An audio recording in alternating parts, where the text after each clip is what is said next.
these two guys, and he does kind of, apparently it was Rutger Hauer's idea to actually, it wasn't even in the screenplay, but it was Rutger Hauer's idea to throw in the sort of the quasi-sexual energy he tries to bring to it. Just gay lovers, that whole thing. Yeah, apparently to throw that in, and also just the way that he kind of like eyes him up and everything like that. Like I think I looked at an interview with Rutger where he kind of he discussed it as he viewed the character as, in a way, trying to kind of seduce Jim to the bad side in a way. And as a result, he tried to play it seductively as a character.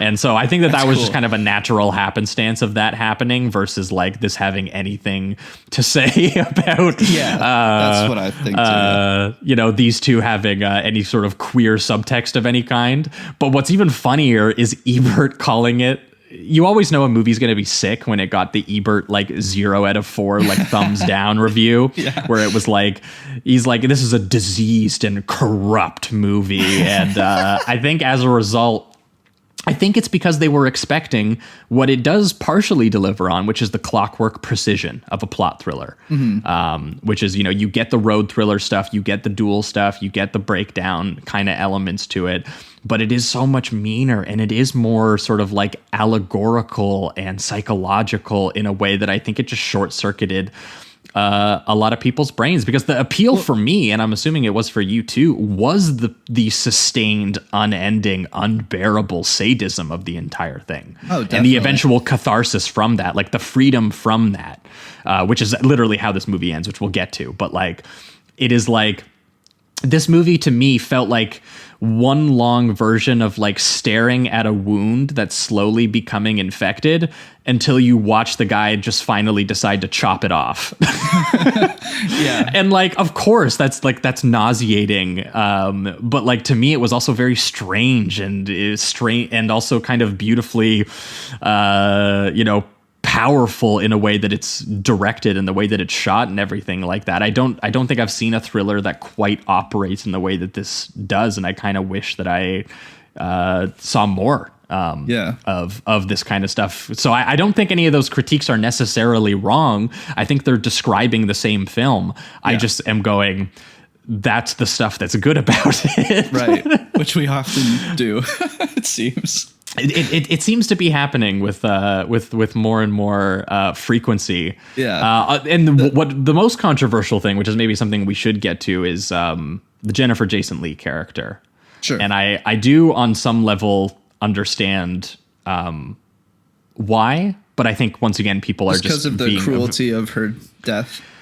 The way that she's used as a tool in the film, as kind of like when she appears, it's this meet cute where she is like the small town diner girl. And, you know, she presents this idea of kind of like another path of, you know, another life that he could have possibly pursued, of something that was more trusting and had more love to it and had more, you know, she definitely has like this, you know, she's very bright and cheery, and she's very, she's very innocent in just the way that she looks. I mean, she's a great actress and great performance. And I think that she's very well used in this film, but in terms of the way that she's written, her character is absolutely a tool to be used by the film to be like, she is another allegorical symbol that the film, spoiler alert, literally tears in half in front of your face. It's amazing, but it's very cruel. And I think a lot of people do find its worldview, I guess, kind of troubling and maybe a little sexist in that kind of way. And I get that, but it is, you know, it is the Hitcher using her as the tool. And I still understand it. It takes a writer to write this down, and it takes a concept and all of that. So it is built into that. I understand.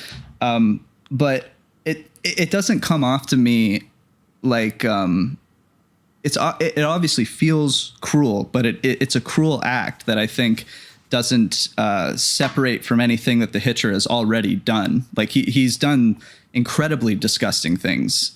He's taken out an entire family at this point.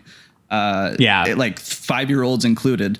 So it just feels like I totally understand the critique, and I even agree in a certain way, because I would have liked her to be a little more. Yeah, fleshed out, I think what it is, because it was even controversial in the script. Like even in the script phase, people were talking about it and being like, "Oh my god, are you really going to do that?" Just because it's like you're taking. I guess the difference is we don't really like see much of the family. It's like they set her up as the innocent path forward.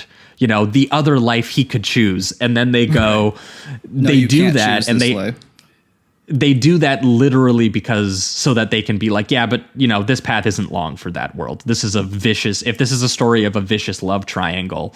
Well, technically, isn't it? And you could still say that this is problematic, but it technically is Jim not making the decision to say that this guy is, I guess, evil enough to kill in that moment. Like he's incapable of killing him. And eventually he becomes aware that the only way out is to kill him. And so I still say that the Hitcher is giving him a choice there. He's still saying like, although you do kind of wonder in that moment, like if he shoots him, his foot's going to come off the clutch still. Absolutely. Like, she's still going to get ripped in half if he shoots him, for sure. Which we'll get to when we get to like the logistics of that scene, because it's a horrifying image and I think it's a powerful scene.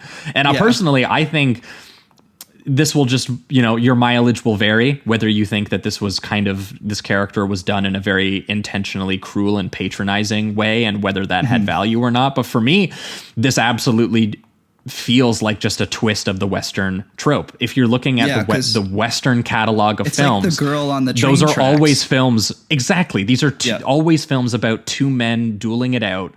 And, you know, women are kind of an object.